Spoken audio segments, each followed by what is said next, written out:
Imagine you have spent 20 years being right about one single thing. You are a film cameraman in Hollywood, and your entire craft rests on one unshakable law. The camera catches everything, 24 frames every second, frozen forever on celluloid. You have filmed gunfights where the muzzle flash lasts less than a blink. You have filmed cars folding into walls.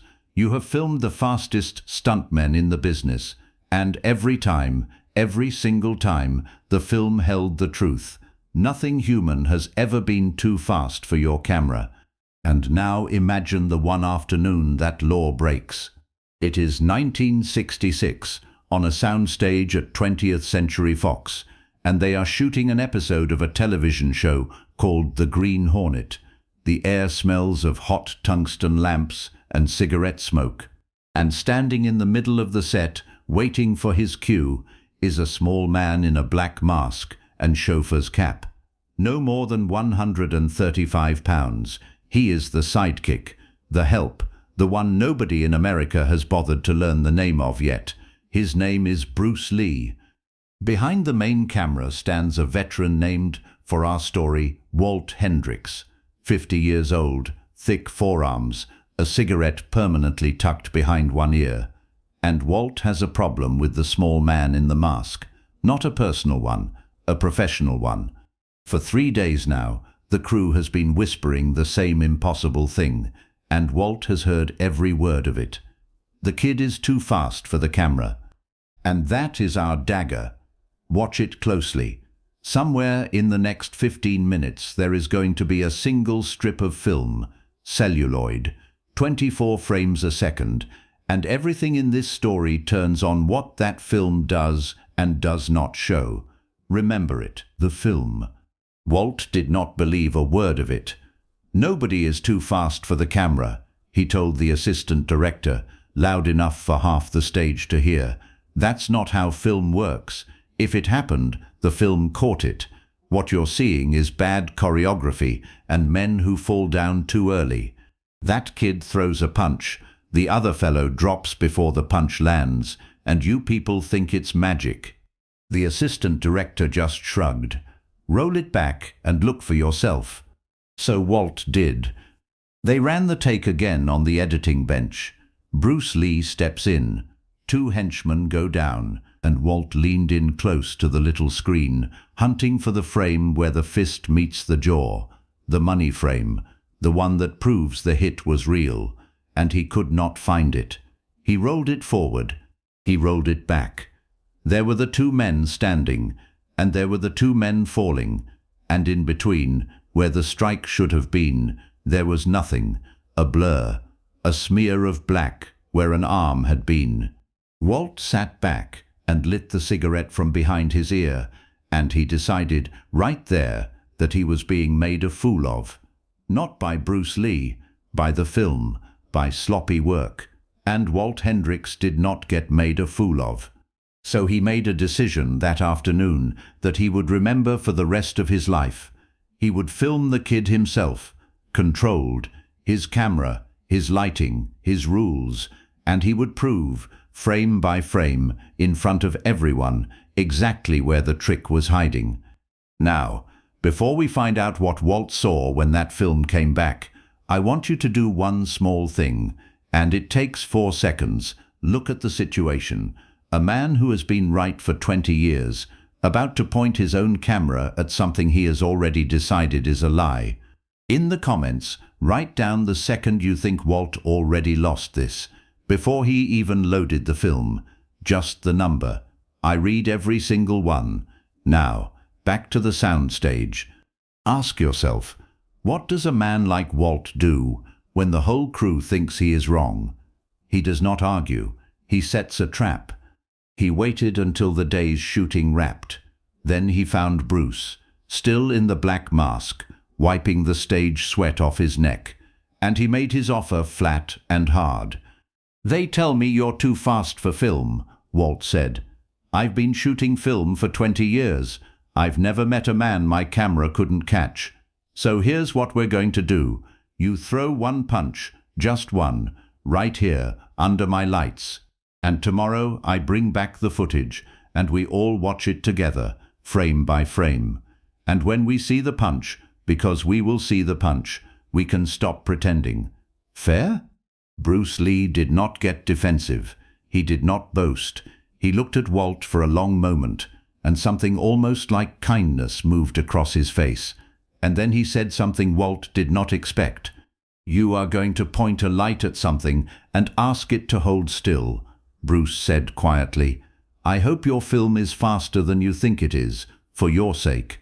Walt took that as arrogance. It was not arrogance. It was a warning. They set it up. One henchman, a stand-in, holding a focus pad at chest height. Bruce standing 3 feet back, hands loose at his sides. Walt behind the camera, running it at full speed, every lamp on the stage burning down on the two of them so that not one shadow could hide a single frame. "Whenever you're ready," Walt said. And here is the thing Walt would try to describe for the rest of his life, and never quite manage. He was watching. His eye was pressed to the viewfinder. He was looking directly at Bruce Lee's hand, at his side, waiting for it to rise. It never rose. It was simply, suddenly, already at the pad. There was a flat crack of impact. The pad snapped back into the stand-in's chest and drove the man back a full step. And Walt's eye, his trained 20-year eye, had not caught the motion in between.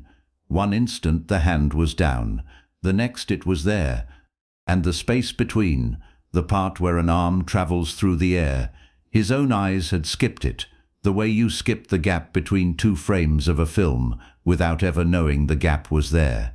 Walt straightened up slowly from the camera. He did not say anything. He just carried the film to the lab himself that night and did not let it out of his hands. If your chest tightened a little right there, if you already know what he's going to find on that film, then you understand exactly what this channel is for. 1 second, right now. Hit subscribe. That single tap is what lets us keep telling the stories that never made it into the history books. And stay with me, because what Walt saw the next morning is the part he never told a reporter, only his closest friends, and only late at night. The next morning, the crew gathered around the editing bench. Word had spread. 30 people crowded into a space meant for 5.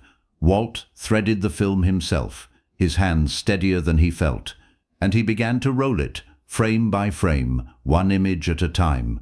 There was Bruce, hand at his side, click, hand at his side, click, hand at his side, click. The hand was gone. Not raised, not halfway, gone. A black smear diagonally across the frame, the shape of an arm that had traveled so far in 1/24 of a second that the shutter could not freeze it. And the very next frame, the pad already bent, the stand-in already falling. Walt rolled it back, ran it again, slower. 1 frame, wait. 1 frame, wait. And on the frame where the whole crew leaned in, holding their breath, where the strike should have been caught clean and cold and undeniable, there was only that impossible blur, the camera, running at the same speed that had frozen bullets and car wrecks for 20 years, had looked directly at Bruce Lee's hand and come back with nothing but a shadow. A man near the back said, softly, "It's too fast for the film." And this time, Walt did not argue. He sat there a long while after everyone else had drifted away, running that one strip back and forth, because it broke something in him, not his pride, something deeper, the one law he had trusted his whole working life. The camera catches everything. For 20 years it had been true, and a small man he had almost not bothered to remember the name of had just proven, in a single frame of black, that it was not a law at all. It was only true until it met someone faster than the machine. Later, Bruce found him still at the bench. Walt looked up, and he did not have his certainty anymore, so he just asked the honest question, "How? How do you move faster than a camera can catch?" And Bruce Lee's answer was quiet, and it did not sound like a boast at all. "I don't move faster than the camera," he said. "I move without the part in between. Most men wind up, then strike. 2 motions. The camera catches the wind up and warns you the strike is coming. I take the wind up away. There is nothing to catch, because there is nothing before. Only the strike." He tapped the strip of film in Walt's hand, our dagger, that thin ribbon of celluloid with one empty frame in the middle of it. "You spent 20 years trusting this to tell you the truth, and it did. It told you the truth today. The truth is just faster than you expected." Then he left, and Walt Hendricks sat alone with a piece of film that had made a liar out of everything he knew. Now, before you go, if this story got to you, if you believe some things really are too fast to fake, drop a like on this video. It costs you nothing, and it is the only thing that tells the algorithm stories like this deserve to be found.